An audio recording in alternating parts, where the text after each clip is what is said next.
Good morning. I'm so excited today to introduce you to Roger and Kathi Lipp of their latest book. It was out last week, I believe, The Accidental Homesteader.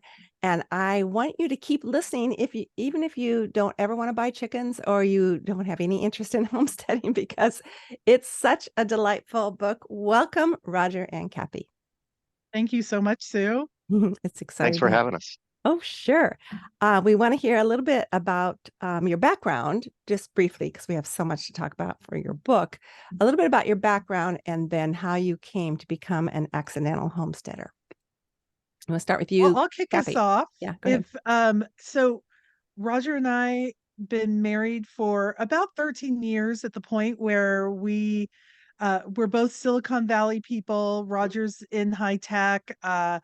I just lived there. My dad was an engineer, Roger's an engineer, but we we wanted to buy an extra we both always loved the mountains, and we thought, "Oh, we'll just get a little one-room place where, we can go and run away and I can use it as a little writing cabin." And then our dream kept growing and growing, and we ended up buying a much bigger house than we were expecting and Airbnb-ing it and having retreats here.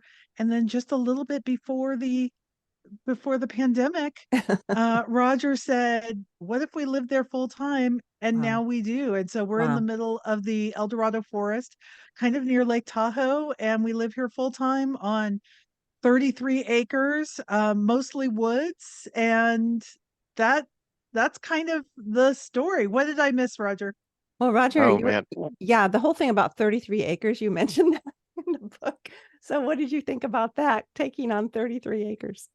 Well, it was when we first bought the house or were looking at it, they said, um, and you'll be taking will you be interested in the adjoining 24 acres that we're also selling? And, No. and his response was, "What? What 24 Yeah. acres?" And I was like, "Well, yeah, let's talk." Wow.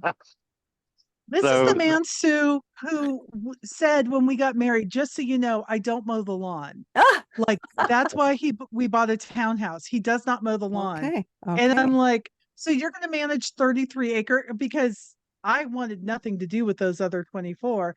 And he said, "Well, it's different than taking care of a lawn. Well, It's just it a is. different It's a thing." lot different. Yeah. it's a lot Yeah. different, but I, lots of I wanted to challenges. I wanted to make sure that the view that we had, especially with our retreat center here, this Mm. being a writer's retreat, that we'd protect that view. Hmm. And Yeah, I didn't want somebody else building right there. that It was is. his own manifest destiny. I Don't was. let don't be That fooled, Sue. So that's true. your middle name is Lumberjack or something like that. A little bit. A little Yep. bit. No kidding, it's become that. And I love it that you list what kind of tools to buy and things like that. It's so practical. You say that you were wanting to make a change, but you were worried it was too late. Now, I think that's a common feeling for lots of people. Unpack that a little bit for me, either one of you. Well, Well, oh, go ahead, Roger. I know that for me, the idea of uh, managing a chainsaw or Yeah. building a chicken coop or any of the things that we've had to do. Those just didn't seem at all in my wheelhouse, and Hmm. I couldn't envision myself actually doing those things. It seemed very foreign to me. So to get here in this environment where it's kind of required in a sense that you do some of those Yeah. things, it was a growing experience, and I had to learn how to safely handle a chainsaw and how to correctly build a chicken coop so it doesn't fall over and all of those kinds of things. And it's been a learning. I think both of us are kind of lifelong learners, and we want to Mm. understand and learn how to do things and challenge ourselves. And um, it was fun really to see the personal growth Yeah. in how to do those things. Now, I also have to admit that a lot of them these days, I also do have some help with some of these. So we've learned where to hire people, and okay, yes, I can chop down the tree, but I don't have to. Right. And I would prefer he doesn't. Yeah. Let's Right. just be honest. Anything bigger You than a know, Christmas tree. Yeah. Yeah. So great. Um, what finally pulled the trigger for you to help you make that decision? We're frozen a little bit. oh, What oh, finally, sorry. Okay. that's Yeah. right. What finally pulled the trigger for you to go ahead and make that decision to move from the Silicon Valley to a homestead? I'll let you go, Raj. It was to actually do the move. Uh, we were in order to afford both houses, our San Jose house and the Red House. We had to Airbnb the house that we weren't living in.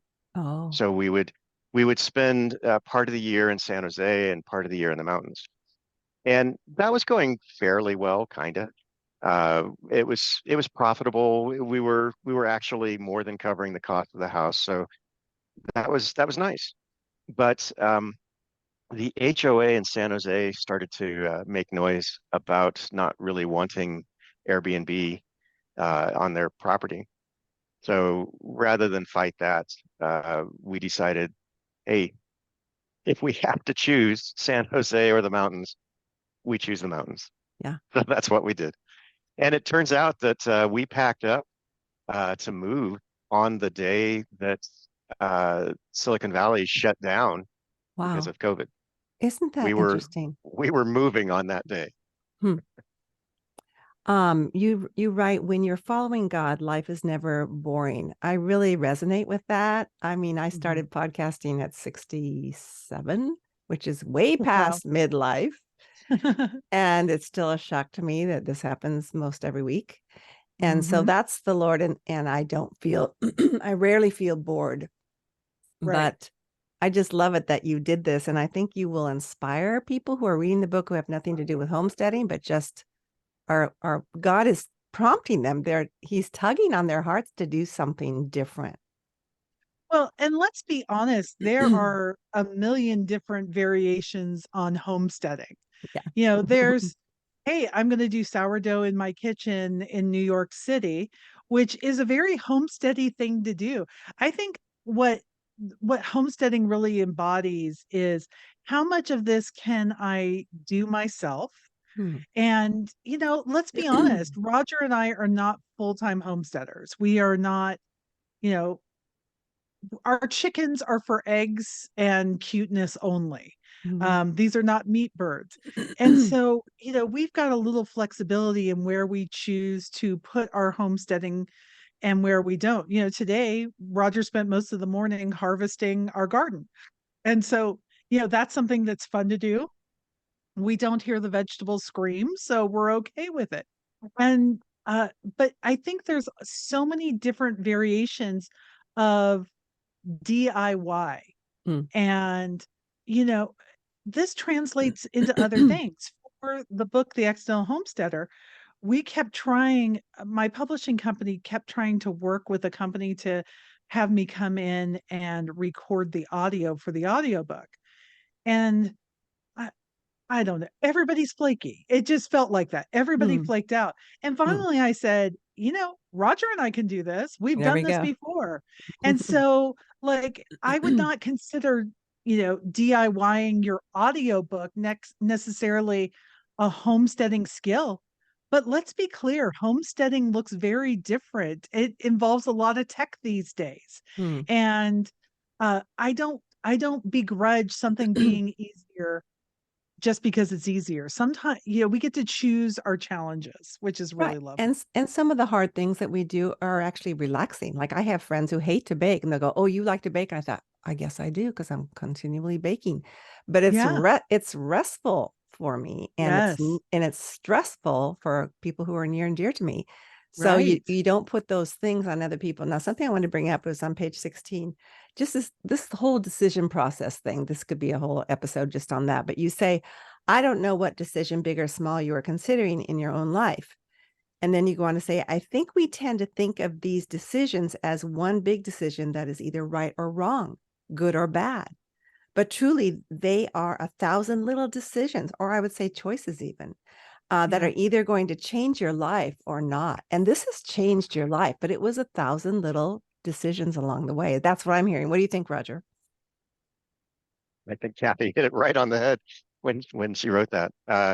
You know, the even the decision about chickens Mm. or not, you know, uh, we we didn't originally I was very against having chickens. I didn't want chickens and uh, but I was talking, let's see what happened. We had a friend over who said, you know, this place is perfect for chickens. He was talking with Kathy downstairs. You guys should raise chickens here. It's perfect for it. And at the same time, Kathy was having that conversation with Forrest. I was having a conversation with my boss, uh, and he was telling me about raising chickens in San Jose, Wow. and how easy they were to raise, and you could leave for, you know, days, and they're just fine. And I was like, well, okay, we should give this a try. So I come downstairs and I tell Kathy out of the blue, hey, maybe what do you think of raising chickens here? Yeah. Isn't that And I great? had just told Forrest, no, Roger is dead set against it. He will never say yes. He has told Oh, me he will never wow. have chickens. And he's like, what if we had chickens? I'm Yeah. like, you've got to be kidding me. Uh, But the next day we went out and we gosh, found baby chicks. Yes. well, I know you've already written a marriage book, but you could write another marriage book after this because I know what it's like after being married a long time. You go, he's never going to change his mind. And then God Right. comes in, swoops in with a forest or with a boss or something.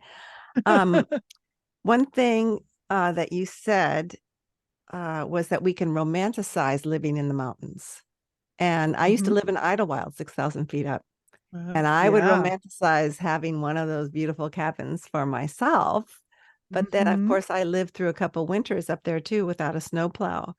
But I was single, but God swooped in with some nice men who helped me out. What has Yeah. been the hardest parts for each of you, but worth it anyway? We'll start with you, Kathy.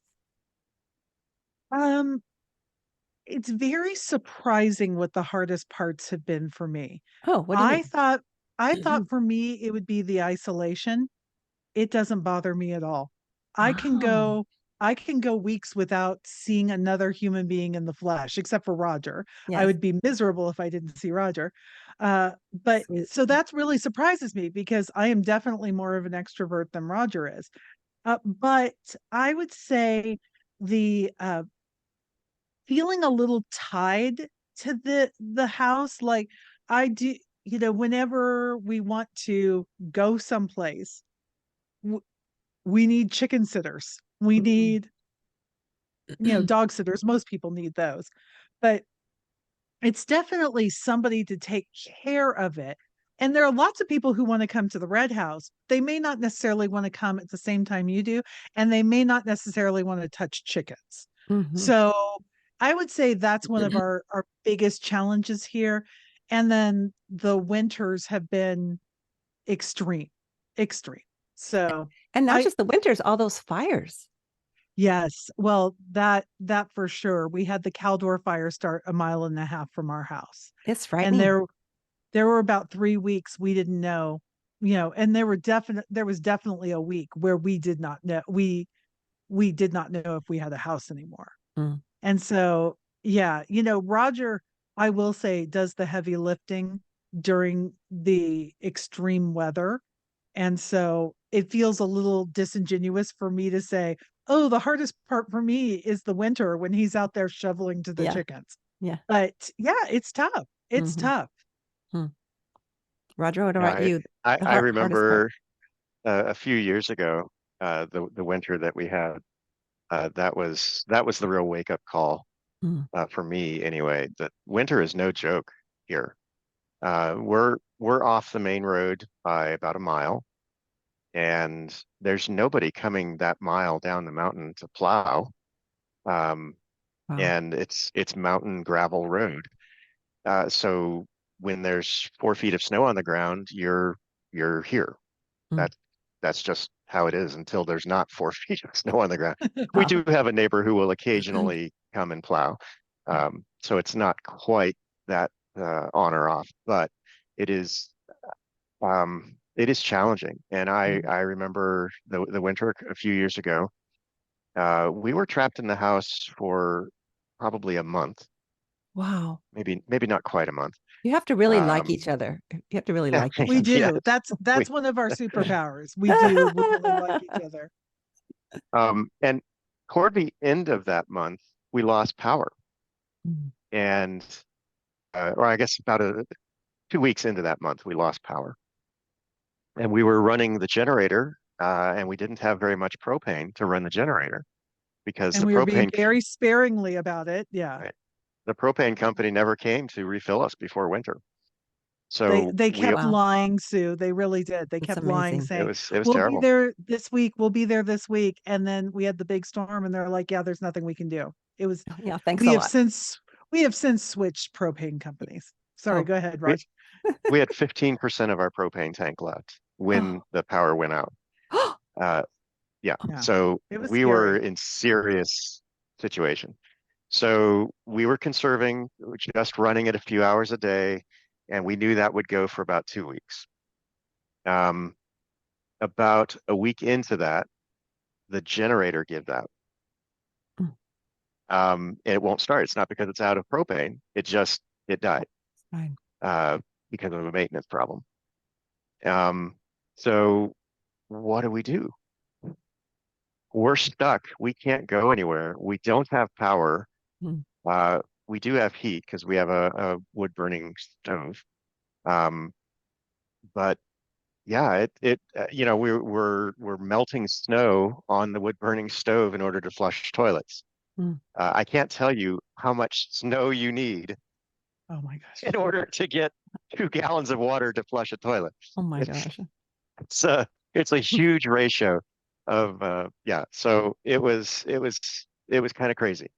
And that's when we heard um, chainsaws up at the top of the hill, and it was just the sound of life. And Yeah. I Yeah. remember I went up there and found our wonderful neighbor Paul, uh, just plowing paths and cutting trees because not only were we snowed in, but trees had fallen over the road. Oh, oh my goodness. So even if we had driven up there because it was plowed, we weren't going anywhere because there were 200-foot trees blocking the road. Wow. Massive, massive trees. But he had an excavator and was taking care of it and clearing the way and And his um, girlfriend was in a party dress with her snow pants over it, helping him. It was just with a amazing. chainsaw. She was the one with the Yeah. chainsaw in the party Oh dress. my gosh. So, Yeah. Sue, what we have figured out here is that if either one of us is not into this anymore, we're out. Okay. Because it really does take Take a team. nobody Mhm, could do this on, I mean, neither of us could do it on our own, but we mhm. have just enough skills Combined. with the two of us to make it happen. But we love it. We Yeah. love it. We love it. I love the title of your first chapter, Our First Winter and All We Didn't Know. And I think people are afraid to take the next step because of what they don't know, but we really don't know what we don't know. You It's didn't so know what true. you didn't know. You didn't know you would have to do all this stuff or how bad a winter could be, because not every winter is that way. And that was your No, first. You were like, what do you call that? Trial by fire or by snow or by by trees snow. falling over, and no propane. And the company you can't really do anything about. I mean, these are all real things. Yeah, and the people who owned the house before us, when we asked how much snow do you get, they said about 2 to 4 inches a year, which had been their experience. What a difference. But yeah, what a difference. What a difference. And Wow. Last so, year we got 12 feet. Oh, yeah, 12 feet, not 12 Yeah. inches. Wow. Well, 12 you say feet. you Yeah. learn on the job. Is that something that we should be afraid of, that we learn on the job? I think you don't want to learn heart surgery on the Oh, job. there we go. That's true. Yes, but and I think it's one thing to know is that, you know, before this I'd written a book about being prepared in an emergency. Oh, And so you can't just fly into a situation not knowing. You have to know what could happen, very true. and you have to know like where the closest hospital is. These are all things we need to know. But I also don't want to be the person who says, I'm not going to do it because of all the things that could happen. Right. I mean, we're much more likely to get into a car wreck where we lived before because there are a lot more cars. So true. You're trading different things. So I wouldn't consider us like extreme sport kind of people, but we do have an adventurous spirit. We do want to see Mhm. what we can make happen. And I think we really do vibe with the not easier life, but the simpler life. And that's what this has become. Yeah, it's not And easier. Go ahead. yeah, and we're always trying to learn new things. And Mm. because we don't know what we don't know, as we encounter it, we learn it. Yeah. And Mhm. if we can't or we don't know it, then we have neighbors that are a good support system as well. And not only that, that speaks to the fact that we are supposed to live in community, whether we're Christian or not. They are not necessarily Christian people who are pouring into your life and helping you every Right. day. No. And that's what God wants us to be, in community, because we aren't meant to have all the skills set ourselves or even as a couple. I like what you said here. You said our brains have expanded and so has our faith. Mhm. How is this different from when you lived in the city? I would say in the city, I became I would Roger, you can tell me if I'm living in my own fantasy land. I don't consider myself what is typically called a Karen. I don't I don't feel like I have a high sense of dissatisfaction. I don't complain at restaurants. Yeah. I understand everybody is usually trying to do their best, but it's very easy to become discontented when you are used to contentment all the time. Mhm. And when you live where we live, there is no such thing as instant gratification. Okay, we have Netflix. So, yes, there is some instant gratification. Yeah. But if you're like, I really feel like Thai food tonight. Well, You that's better going to make it. be, yeah, either I have to learn how to make it Yeah. or it's an hour and a half trip. And that's just not worth the energy or the effort. Mm-mm. And so I just have to be content with, you know what? We're going into town on Wednesday. I'll get to enjoy my Thai food on Wednesday. Yeah. Something to And look forward to, actually. right. And I really do think it makes you so much more grateful because I can't DoorDash a Starbucks. I Mm. can't have food delivered to me. I can't go to the movie theater on a whim. And so we appreciate those things a lot more. Yeah. When we don't have them, when I traveled with a backpack and two girlfriends for 10 weeks through Europe, I really Mhm. appreciated the toilet paper when I got home. Right? Of course, this was, Right? many years ago, but their toilet paper has probably improved. But it's But like the little what things. yeah, and when had you ever thought about toilet paper Never. before that? Because That you had just during grown up in a COVID, but house with it? Yeah, yeah. well, yes, absolutely. Yeah, I you just gain such a sense of appreciation for so many things. Roger, speak to this. Sue, God is Sue, our I'm what? Sue, Yeah. I'm sorry. Can we take like a 2-minute break? I really apologize. Yeah. My Do I hit stomach pause? is Yeah. How when you wrote God is our first thought instead of our last resort when a crisis comes up, how is that true for you, Roger? Well, I think it's our perspective Mm. out here. When these wonderful things are happening, this environment is just beautiful. Literally every day we wake up and we say to each other, I can't believe we get to live here. Wow. It's just so beautiful. It's so life-giving. And we know that is a blessing from God. Mm. And how could we say that and not also praise God in those winters and summers when we're, out because of Struggling. fires or snowed in because of storms? It's the same God. And we recognize his hand Mm. in all of these things. Mm. Yeah. So true. So, yeah. I think those of you who are listening can tell already that you're going to gain a lot of wisdom from this book because of these great people. And you both have such a great following. I follow you on Facebook, and people really prayed you through those hard times or prayed you through, oh wow. Moose has cancer. I'm not sure I'm supposed to Yeah. mention that. No, that's And okay. and the fact that Moose got to be on the cover of your book. I love it that you're so practical in the book. In fact, today I was reading again. I thought, wow, I could get really excited about making my own laundry detergent. Will I do that before the writers' conference coming up in October? No, I will not. But I might do it afterwards because I just Cool. think it's so cool. And Yeah. once you get it, it's not like I have a lot of laundry. My kids aren't home anymore, but I still have laundry because laundry is a fact of life and it will stick with you. Right. And it's for the environment. And it's kind of Yes. cool to do one DIY, do it yourself thing because I'm Yeah. craft impaired. I don't care. Me too. I don't knit chickens or anything. Um, but for both of you, what is your favorite power outage tip? You listed so many. How about you, Kathi? Oh, wow. I would say we got a DVD player that runs on battery. Oh, And so, those are very long days yeah. when things are.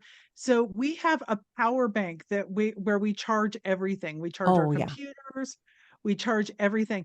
And we watch our DVDs when the power's out, because when else do you watch a DVD? Yeah. So things like Northern Exposure, you Yeah. can't, that's not available for download anywhere because of copyrighted music. So we Oh, get to watch that. So so I funny. I would say the power bank is probably my favorite tip. Yeah, I read that and I thought, well, that's genius. What about you, Roger? We have a bucket, and this was also Kathy's idea. We have a bucket of all of our paraphernalia that we use during a power outage. Oh, like And what? it's just so we've got solar powered lanterns um, that we put through the house just to light the house. We have the charging stations. We've got a huge solar battery that can run our TV for a couple hours and a few other little odds and We have a ends. tea kettle that we A can tea use kettle, to heat right? up water, On and the wood a stove? bath bob, which is a liner for your bathtub that you when you have water you can fill it up so that you can scoop water to use for your toilet or bathing or whatever. Oh, clever. Yeah, I bet you Yeah. keep finding more fun things on the internet or maybe Oh, in sure. Yes. adventure stores. My favorite one was packing containers with snow. Of course, I don't have snow. I live in San Luis Obispo, but we do have power outages. So I would pack the Mhm. containers with ice because the ice is right Yeah. there, and then repack my freezer and refrigerator. I already knew not to open it too often, but that was Mhm. just so practical. And you don't have to move to the mountains to use your tips. Some of my favorite Yeah. quotes, one is, if you homestead, you're not taking the easy route. It's rewarding, but not convenient. I would think that's an understatement a little bit. Well, you know what? It's not like Little House on the Prairie, No. right? We love our modern conveniences. Do not get me wrong. We Mm. both have I I have two screens that I plug into. Roger has three.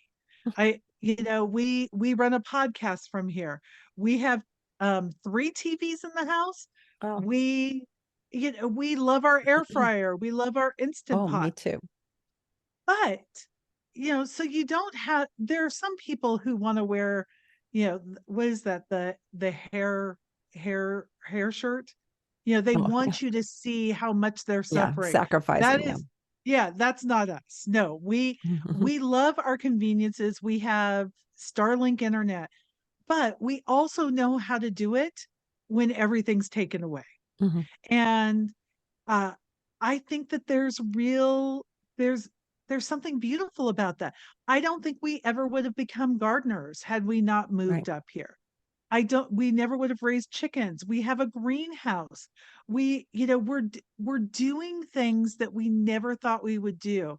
When we moved here, I was 50, Roger was 55. Now, I'm well into my 50s and he's not well into, he's just brushed past 60. That's right. But uh You're both we chickens, little chickens, yeah, little baby chickens chickens, compared spring to me. chickens. That's Spring, there we right. go. I knew there's something to do with chickens there. You both are But spring chickens. But you That's know right. what? Isn't that there are people who are in their 40s who consider themselves old. Yeah. And Sue, I don't know how old you are, but 71. there's nothing in me that would say old. Like It's a we are mindset. all It really is. We are trying to learn. We're trying to. Last night we went to a spice drying class. I know. I was going to bring that up. So, Roger, did you like that class? That was your date night. You went to a spice drying. Was our date class. night? Oh, Yeah. this was pretty much for Roger. Oh, Roger's the really? spice master in our house. Oh, I Yes. think that is very cool. I don't have the patience. We have in our garden, in our greenhouse, we have a lot of spices that we grow, like basil and oregano, and it grows really well up here. I mean, really well. Amazing. So what do we do with all this basil? Yeah, exactly. Um, Open a farmer's market, but I, there's no one who would drive that far. That's right. so today I harvested half of our basil, maybe not even quite half, Oh my goodness. and it filled up probably half of our dining room table No. as it's drying. There goes the You know, pesto. so You're going to be making pesto. Yep. Pesto. pesto and Exactly. we'll dry some and I really want to create a red house spice blend, Oh, based on the spices that grow up here nicely. what a great idea. That will be your next career. So There we go. I just interviewed a my brother. spiceologist. My brother turned 80 last week. My oldest brother. Wow. And when I interviewed him, you should hear it. You'll just love it because he's so creative. Mm-hmm. He goes, "Oh, I'm in my third career." And I thought, well, do you have time for a fourth? I'm not going to ask God that, but it's so exciting to live this way and to have the Red House Spice Blend. I'll be your first customer, Roger, because Nice. I buy my basil. I buy it fresh though, sometimes. Now, is this your life motto, Kathi? Perfect is not the goal. Loved and lovely is the goal. I love that. I would say it's the Red House motto for me. Okay. For Roger, it's probably "Please don't kill us" house. But for me, I just think that, I became the director of household at the same time I became a mom, Mm-hmm. and Yep. so I do know. there are other people who did house so much better than I did. It was very hard for me to keep on top of kids and cooking and cleaning the house and managing all the things. And I think I thought, well, I'm just not good at this. Mm. I'm just not good at this. And what I've come to understand is that's a lot to put on a 23-year. 5 years before, 2 years before that, I was in college. Right. And then to say, now you've got all these additional responsibilities is too much. And so to say, can I learn something new in my 30s, my 40s, my 50s, my 60s? Can I have a house I love when that's been really tough in decades past? And so perfection is not the goal, but everything I look at in my house, I either love it or I use it. And Yeah. if I use it, it means I love it. And so that's, to me, is the goal. Loved and lovely is the goal. I'm writing that down. Everything I have in my house, I either love it or I use it. I feel the same way. And I'm a shopper. It is retail therapy for me, and I love thrifting. But I Yeah. found okay, well, that's cute, but I don't love it. Right. Or I already have something that will work. I don't actually need it as well, which kind of takes the joy out of it. So I've passed it to my daughter. So I buy things for her. I either love it or I use it. I think that's so great. Now, I think this book is not just for the wannabe homesteader. I really want to emphasize that because of all the practical wisdom that you offer. One thing you said was keep kicking the can down the road. I use that very day because I'm working on a book. Wow. I'm working on a book project, and it's been hard. As you know, writing is hard.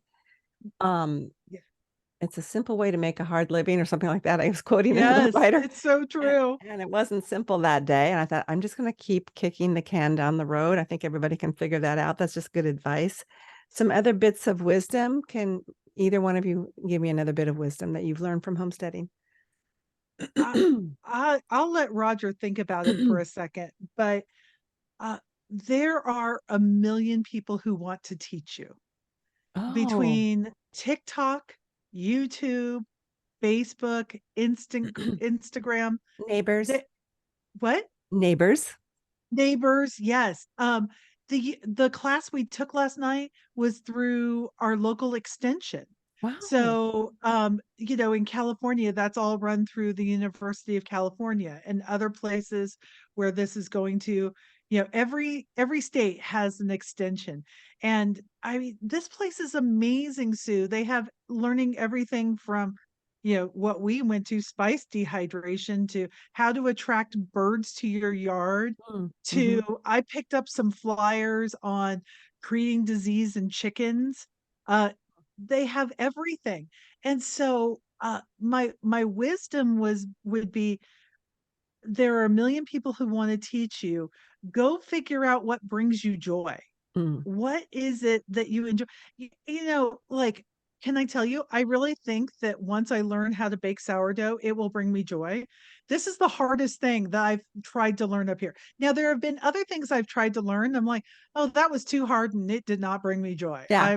I don't need to do that anymore. Mm-hmm. But things that I have learned that do bring me joy. So drying spices. Right now, we've got a batch of cucumbers drying that we're Wow. going to make a tzatziki blend out of.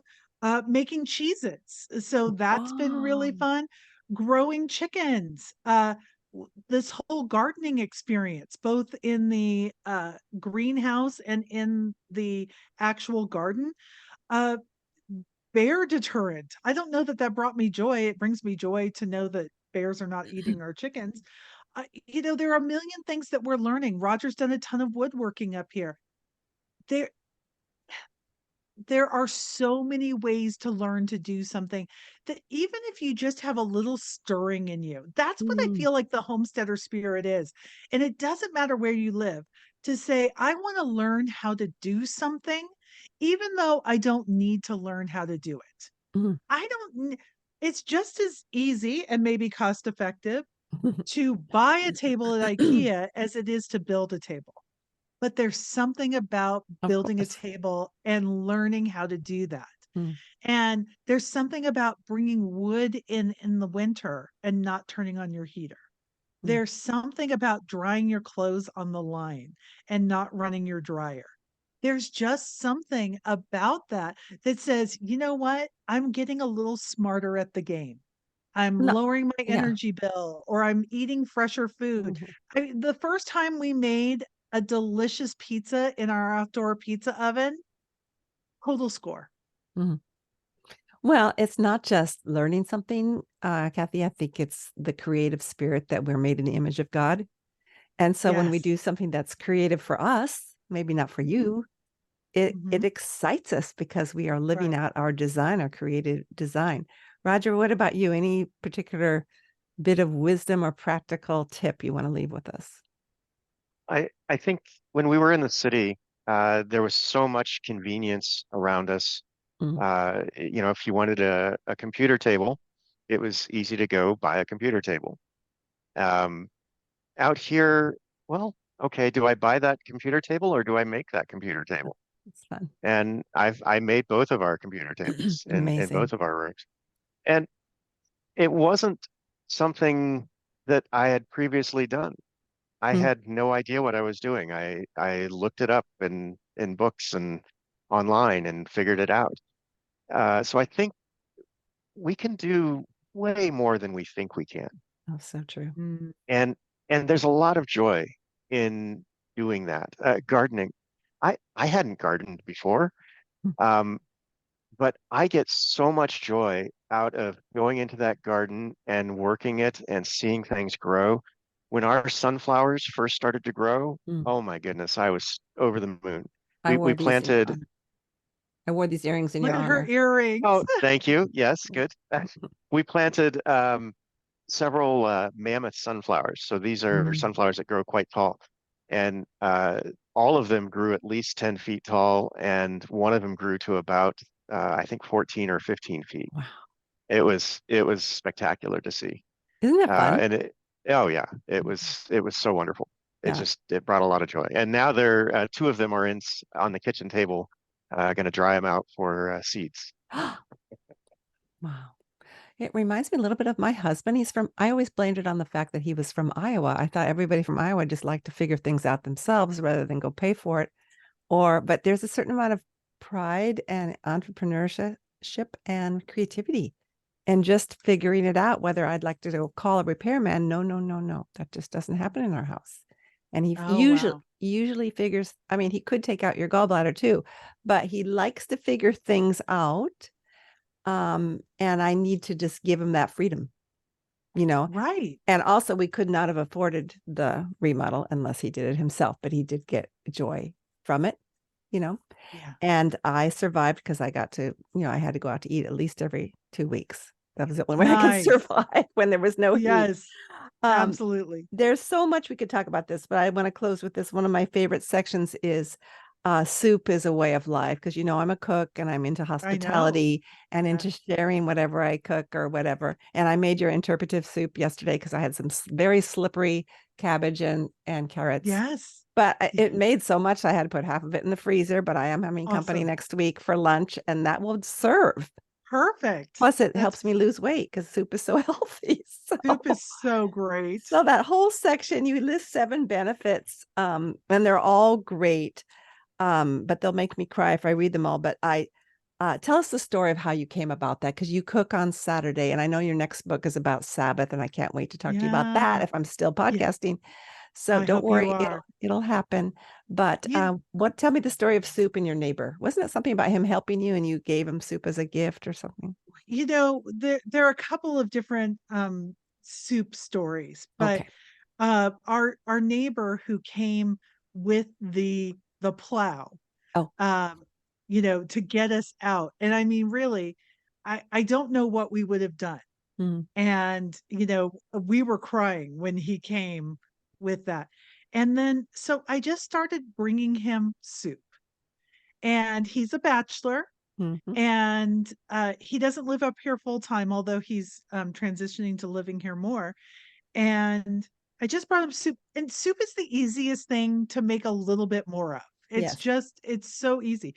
And so at first, Roger was like, does he think it's weird that you're bringing him food? Like, Yeah.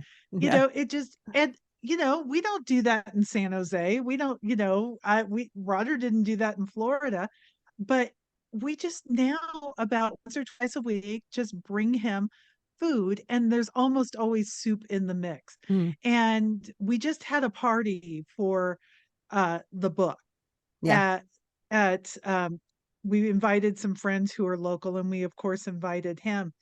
And he just said how much that food means to him every single week.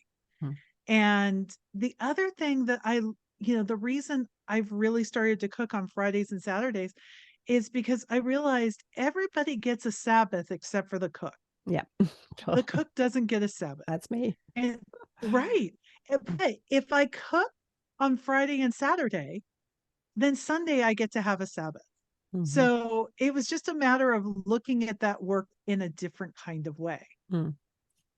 Well, I think you've hit the jackpot with this book. I listed a few things. Wisdom for life. We've talked a lot about that today. A story of a grand adventure, really, in midlife. Homesteading principles and practical lists, tips.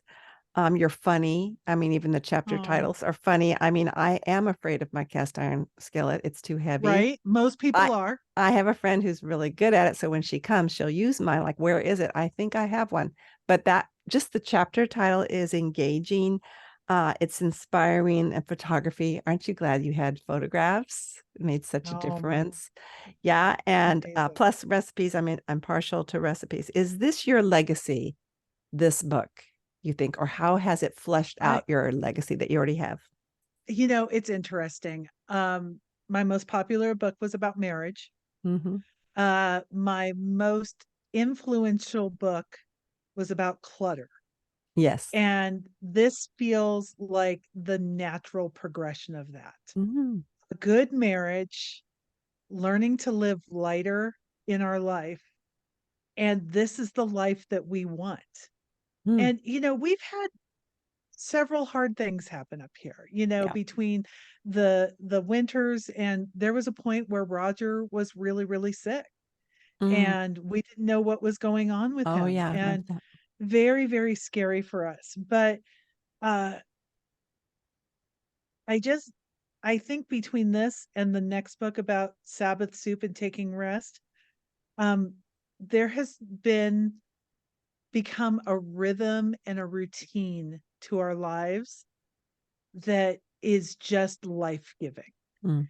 And I hope that comes through in this and the next book, but really this book about we do get to make choices. We get to I understand that Roger and I have a lot of privilege because of the job he has, the job I have.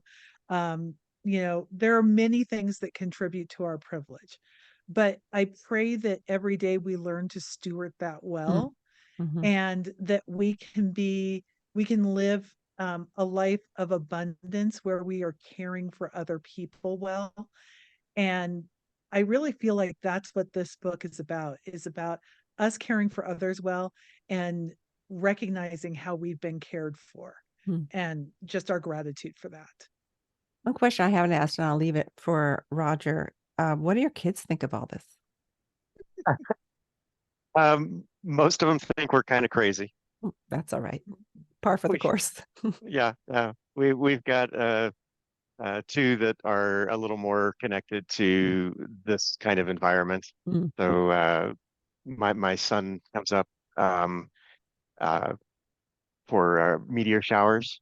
So Oh, because we have beautiful views of the skies, well, partial views of the skies because we do have tall trees all around, but it's better than San Jose. And uh, my daughter's a little more outdoorsy as well, so they appreciate it yeah. at a distance. She did call us she did say we were having a homeless midlife crisis Oh because dear. we were moving between both Yeah. houses and Yeah. not but I think they love I think all four of them are really proud of I was going us. to say secretly proud, if not outwardly. Yeah. Yeah, they tell they tell their friends that we're crazy. They kind of roll their eyes, Mm-hmm. but they love that we live here. They take tons of pictures of the chickens, and it doesn't hurt that our kids are in their 30s. It doesn't hurt that we're surrounded by about 40 wineries around Yeah. here. And so And they get that is free definitely a lodging. draw. Yeah, they Yeah, get free free lodging. lodging. They Oh, they talk about it with a lot of amusement and pride. of course. My Yeah. my kids are the same about me podcasting. Yes, I love it. I love it. You guys remind me, my folks are now in glory. They lived till 97 and 95. And maybe one reason Wow. is at 65, my dad bought a Lindahl cedar home. And I don't know if you're familiar with that, but they Oh, even send you the nails. You pick out the style you want. They had bought property up in Magalia, which is a step above Paradise, which was a funny billboard. And we thought they were crazy too. But every yeah. vacation they spent building, and dad would not show pictures of his grandchildren. He would just pull out of his pocket, those little pockets. Here's how Yep. far he is along in this home. It's like he loved this home more than anything. It was such pride and joy, the Magalia home. And we were so proud of them because they Mm, did it themselves. And my mom helped, and we yes. would have barn raisings. And it's really part of the more lore, the legend, Yeah. and part of their legacy to us, that they're willing to do something great and fun. Doesn't matter how old you are, and you guys have really embodied that. And you've already answered our last question, which is, how do you embody the welcoming heart of God? Because you live to care for other people. It's not just so that you look great. So I appreciate that. We want to. We Yeah. want to. And I'm glad that that comes through because other people enrich our lives so much when we can have them here. It's a beautiful thing. It's also beautiful to see them go home and restore the quiet and the peace. So we love both. We love the comings and the goings. I feel the same. And I'm a 7 as well. Thank you both so much, Roger and Kathi, for your time today. God bless you. Thanks so much for having us.